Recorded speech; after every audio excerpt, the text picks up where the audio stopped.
Hey guys, how's it going? Hope you're doing well. My name is Crown, and today I'm going to read you some very interesting stories that I hope that you're gonna love. And now, without further ado, let's go!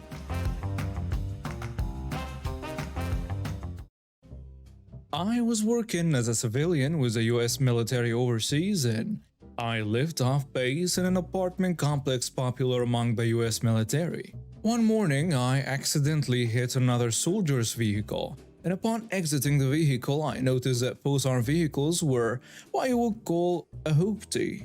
A hoopty is an old car that is pretty beat up that has been passed around from service to service member, and they generally sell for $1,000 to $2,000.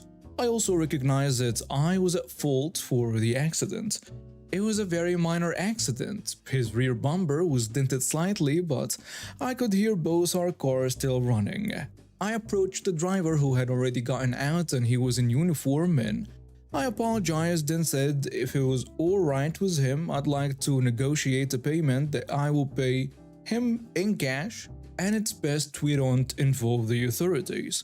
I wanted to keep this simple. I'll be honest, the accident was so minor I honestly expected him to say, "Nah man, it's good." But even if he wanted some money, I would have paid him.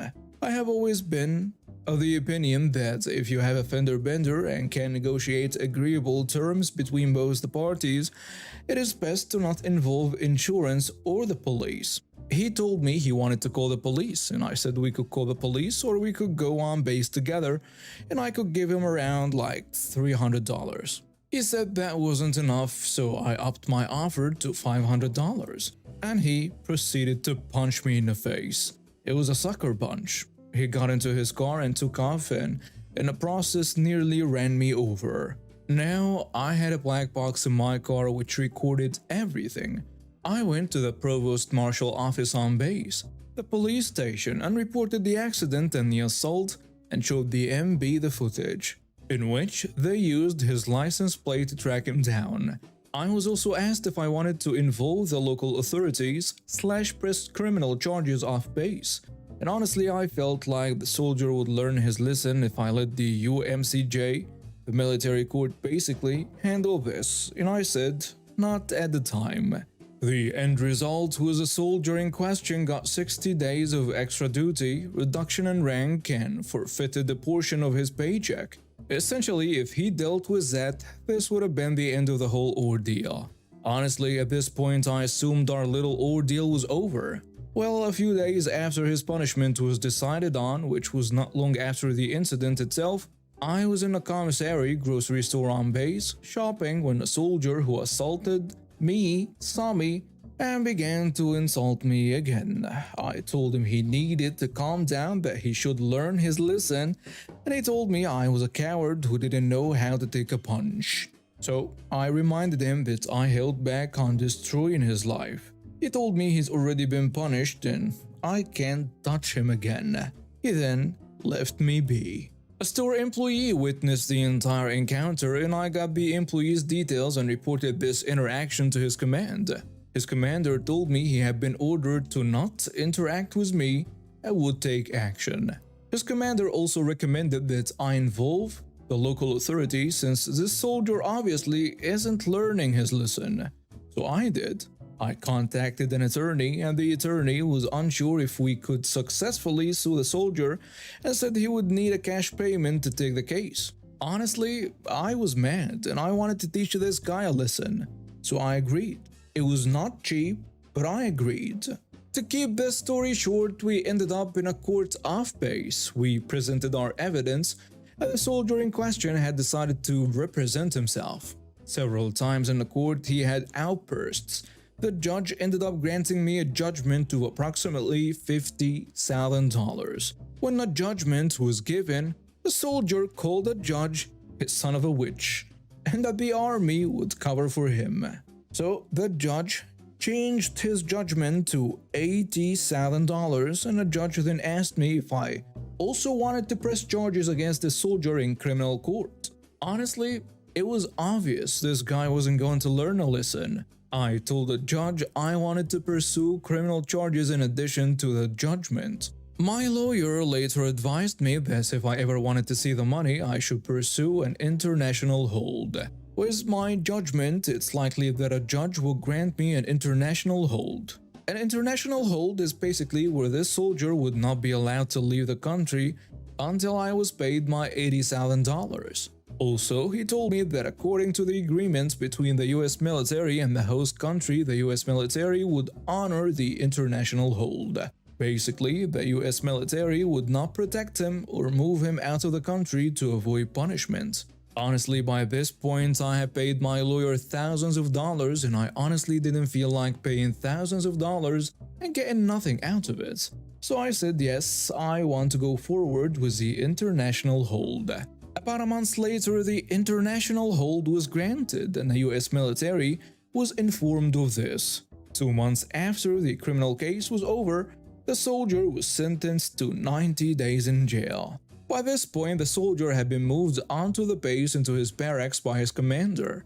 I remember the day I was informed the MBs handed him over to the local authorities to begin his 90-day jail sentence. Did I mention he still owed me $80,000? I heard nothing for a year, and then one day I got a call from his commander. His commander wants me to make a statement in regards to the case. I go in and make the statement. During the statement, I found out that the US military was in the process of chaptering the soldier out of the US military. The commander also informed me that he was close to coming up with the money to pay me so he could have the international hold lifted. The commander also asked me if my lawyer would be willing to make a statement. I contacted my lawyer, who also made a statement about the facts of the case. A few weeks later, his ex-wife contacted me. When this all started, I knew he was married. Yes, his wife decided to divorce him. She informed me that her ex-husband had the money and needed the details on how to pay me. I provided her the details, and a few days later I got the payment and contacted his ex-wife to inform her that I had been paid. She then asked me to send a receipt so he could have the international hold lifted and return to the States. I asked her how he got the money, and she said he maxed out his credit and also had family help out. Also, during this conversation, I had found out the army had chaptered him out of the military. I sent her the receipt, and that was the last I ever heard from his side. I live in a cozy 3-unit townhome nestled among friendly neighbors who have become like family over the years. We share keys, stories, and the occasional drink or meal. One of my closest friends, Sarah, lives in the unit next to me. We've grown so close that we trust each other enough to enter each other's homes when the other is away. It's a small gesture of trust and convenience that has always made our lives a little easier. Sarah and I had an understanding. She'd pop into my place to grab a soda from my fridge, and in return, she'd whip up some delicious meals for me and share her stash of alcohol for weekend gatherings. It was a fair trade, one that we both appreciated. However, this simple arrangement would soon lead to a bizarre encounter with an entitled neighbor, someone I will call, well, EN for short, or let's go with the entitled neighbor. The entitled neighbor lived in a different building, but we all knew her in our little town home community. She had a reputation for being obnoxious and overbearing, but we were friendly to her, mainly out of the fear of having a volatile neighbor across the street. Little did I know that her antics would soon disrupt the peace of our friendly neighborhood. It all started when she spotted Sarah leaving my house one day. Curiosity clearly got the best of her, and she approached Sarah, her voice laced with suspicion. "What's going on here?" she inquired. Sarah, ever the honest soul, explained our arrangement, thinking it wouldn't be a big deal. "Oh, we're friends, and when my buddy's not home, I grab a soda from their fridge, and they enjoy the meals I cook," she said with a friendly smile. But the entitled neighbor's mind took a different route. She assumed that our friendliness towards her was an invitation to be a part of our inner circle. Without a second thought, she texted me intending to rat out Sarah. I couldn't help but chuckle at her misunderstanding.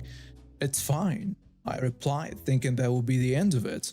A week later, the entitled neighbor made an unexpected visit to my doorstep. She cut right to the chase, asking, Why won't you give me a key like you did for Sarah? I had to come up with an excuse, something that would discourage her from trying to enter my home.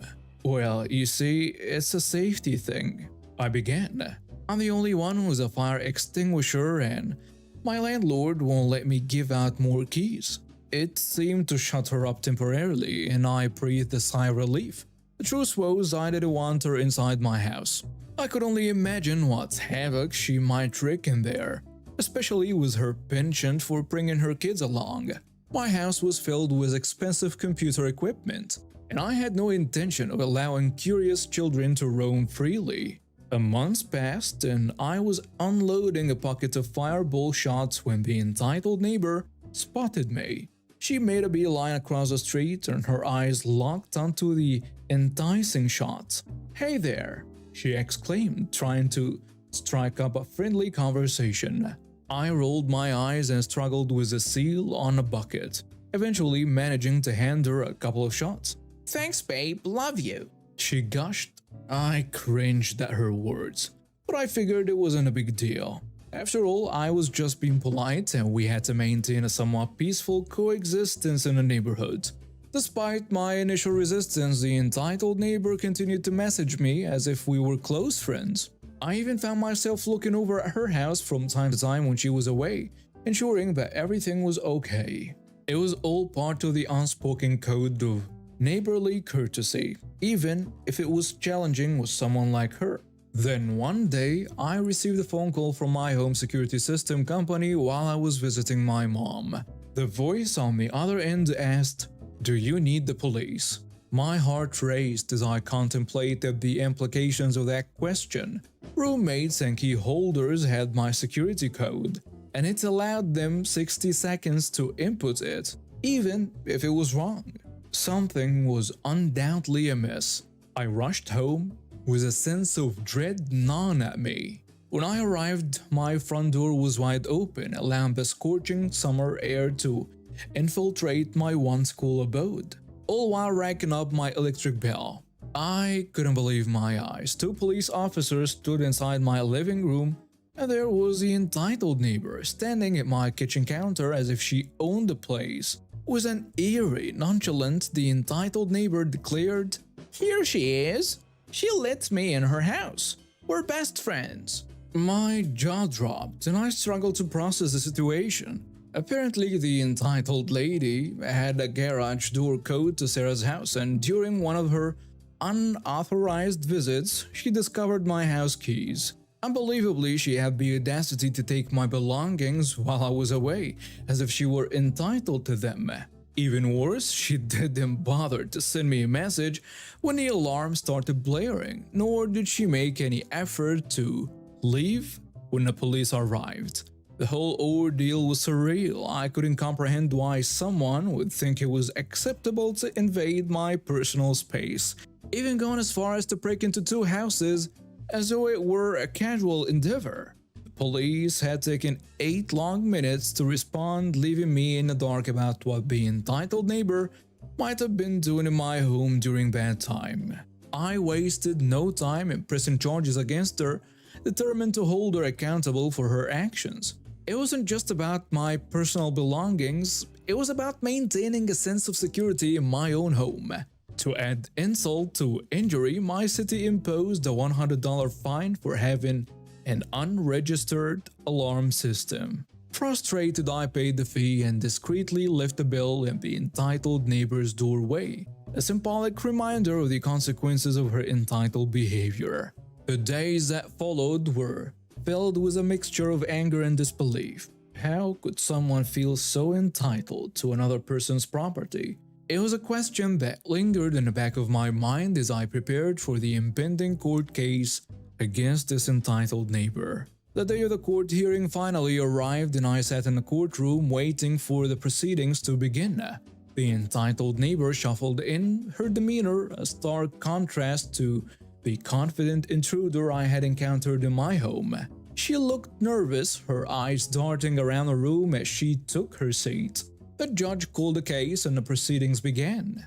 The entitled neighbor's attorney attempted to paint her actions as a simple misunderstanding, a misguided attempt at a neighborly camaraderie. But as I recounted the events that had transpired, the judge didn't seem convinced. "You broke into two houses?" the judge remarked. "This goes beyond a simple misunderstanding. It's a breach of trust and privacy." Her attorney tried to argue that she had genuinely believed we were close friends, citing my polite demeanor and the occasional gesture of sharing drinks or meals. But I pointed out that these actions were simply acts of neighborly courtesy, not an invitation for someone to invade my home in my absence. As the arguments continued, the entitled neighbor face grew paler, and her confidence waned. It was clear that her sense of entitlement was crumbling in the face of legal scrutiny. The judge ultimately ruled in my favor, and the entitled neighbor was held responsible for her actions. Outside the courtroom, the entitled neighbor approached me with a look of contrition on her face. "I'm sorry," she muttered. Her voice seemed to be filled with actual remorse. I don't know. I nodded, acknowledging her apology, but understanding that the damage had already been done. In the end, the entitled neighbor paid the price for her entitled behavior, both in the eyes of law and in the relationships she had strained with her neighbors. Our once friendly neighborhood would never be the same, but perhaps it was a necessary lesson in setting and maintaining boundaries. As for Sarah and me, we continued our mutually beneficial arrangement, albeit with a heightened sense of caution. Hey there, I'm seeking some advice on a situation that happened at my sister's wedding last weekend. You see, my sister, 31 female, got married, and like most weddings, they have post-reception after-party for close friends and younger family members. My husband, 27, our two sons, and I, 32, were invited, but we decided to skip it because our boys were back at our hotel suite with a babysitter, and we weren't in the mood for more loud music and drunken antics. As we were leaving the venue, we started chatting with some cousins and mutual friends who were also at the wedding. We all agreed that we just wanted a chill place to hang out and maybe have one or two more drinks before calling it a night. That's when I made an offer. I told them they could come back to our hotel room as long as everyone agreed to keep it relatively quiet. So my husband, myself, and 6 others headed back to our hotel room. We chatted away until about 1 a.m. and then they left. And we went to sleep. It seemed like a good way to continue the celebration in a more relaxed environment. Fast forward to today, a week later, I received a text from my sister expressing her displeasure about what happened that night. She accused me of hosting an after-party of my own and stealing her guests. Apparently, 4 out of the 6 people who joined us in our hotel room had been invited out with her and her husband, whereas only 3 people ended up going with them. She was also mad that I let the non-invitees know about the after-party in the first place. I tried to explain to her that the vibes were entirely different in our hotel room, and the guests I stole probably would have joined her anyway. But she remains upset, going as far as claiming that I was pulling my typical golden child antics by stealing her thunder. My mom says she sees both sides of the situation, so I turned to the ITA community for some outside perspective. Am I the jerk here? But first, let me give you a bit more context on my sister and me. We've always had a somewhat complicated relationship. She's the older sister and often sees me as a favorite child, which has led to some tension over the years. Despite our differences, I genuinely love her. I wanted her wedding day to be special. Now, to address the situation at hand, here is how it all went down. After we returned to our hotel room, it was just a small relaxed gathering. The atmosphere was entirely different from the high-energy, dancing-filled after-party at the wedding venue. We were chatting, reminiscing, and sharing stories. There was no loud music or wild dancing. I also didn't deliberately try to steal anyone's guests. I invited a few friends and cousins who were standing there at the time, and they chose to come along with us. I didn't actively seek out those who were invited to my sister's after-party and try to convince them to join us instead. In fact, some of them wanted a change of pace, which is why they came. Regarding my sister's claim that I ruined her surprise factor by letting people know there was an after party, I don't see how this applies here. The after party at the wedding venue was no secret. It was mentioned during the wedding reception itself. I merely offered an alternative option for those who wanted something different. So, am I the jerk for hosting a small impromptu gathering in my hotel room after my sister's wedding? Or is it my sister overreacting by accusing me of stealing her thunder and guests? I'd appreciate your honest opinions. And now some comments on a post. You are the jerk. If you and your husband decide not to join the after party, that's fine. All you had to do was to turn it down and chill by yourselves, or however you and your husband wanted to end the night. But you actively invited other people to join you, and they had the choice to go down their own chill nightcap or join your sister's after party. As you said, you offered to let them come back to your hotel room. You literally hosted your own after party. And that's not cool. Another commenter adds, well, you are the jerk. Not wanting to attend her after party? Fine, I get that. Chatting away with your hubby back at the hotel? Also fine. Inviting guests to your party when they are already invited to hers, as part of her wedding celebration, is not fine. You did exactly what she accused you of. You could be right, and those folks might have not gone to her shindig no matter what. But this was really poor behavior. And now we have reached the end of today's stories. Thank you for watching and see you next time.